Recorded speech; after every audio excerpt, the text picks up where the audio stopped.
Harga komoditas cabai merah di pasar tradisional Kota Palembang mengalami kenaikan akibat kondisi cuaca yang buruk.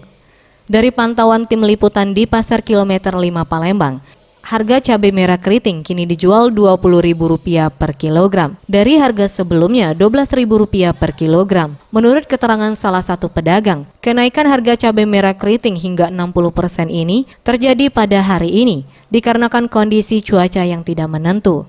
Dengan adanya kenaikan harga cabai ini, membuat para pedagang merugi lantaran penjualan mengalami penurunan hingga 50% ketimbang biasanya.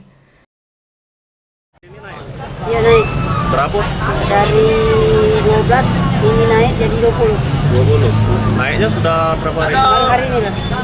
Kalau ini penyebabnya kira-kira apa itu?